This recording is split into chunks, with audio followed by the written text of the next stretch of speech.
ប្រិយមិត្តអ្នកស្ដាប់ជាទីមេត្រីនៅពេលនេះវិទ្យុព័ត៌មាន Friend FM សូមជូនព័ត៌មានខ្លី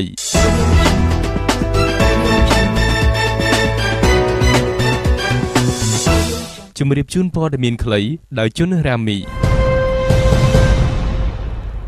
បងក្រាបអាប៉ោមួយវងខាត់ខ្លួនក្រុមអ្នកញាល្បែងបានចំនួន7នាក់ក្រុមអ្នកញាល្បែងអាប៉ោង7នាក់ត្រូវបាននគរបាលស្រុកស្អាងសហការជាមួយនឹងនគរបាលប៉ុស្តិ៍ព្រៃកូយប៉ុស្តិ៍ទឹកវិលនិងប៉ុស្តិ៍កោះខែលដឹកនាំដោយលោកអធិការរងស្រុកឆ្មាក់ចូលបង្ក្រាបកាលពីវេលាម៉ោង 9:30 នាទីថ្ងៃទី 14 ខែឧសភា 2015ស្ថិតនៅចំណុចផ្ទះឈ្មោះពេញម៉ៅភូមិសំប៉ានក្រោមឃុំព្រៃអំបិលស្រុកស្អាងខេត្តកណ្ដាលនគរបាលបានដឹងថាក្រុមអ្នកញាល្បែងទាំងអស់ទី1ឈ្មោះឈុនឈៀងម៉េងភេទប្រុសអាយុ34ឆ្នាំរស់នៅភូមិព្រៃតាឡៃឃុំព្រៃអំបិលស្រុកស្អាងទី2ឈ្មោះសព្រិលភេទប្រុសអាយុ62ឆ្នាំរស់នៅភូមិសំប៉ានក្រោមឃុំព្រៃអំបិលស្រុកស្អាងទី3ឈ្មោះចាប់ស៊ីថនភេទប្រុសអាយុ28ឆ្នាំរស់នៅភូមិសំប៉ានក្រោមឃុំព្រៃអំបិលស្រុកស្អាងទី4ឈ្មោះលីមេងភេទប្រុសអាយុ65ឆ្នាំ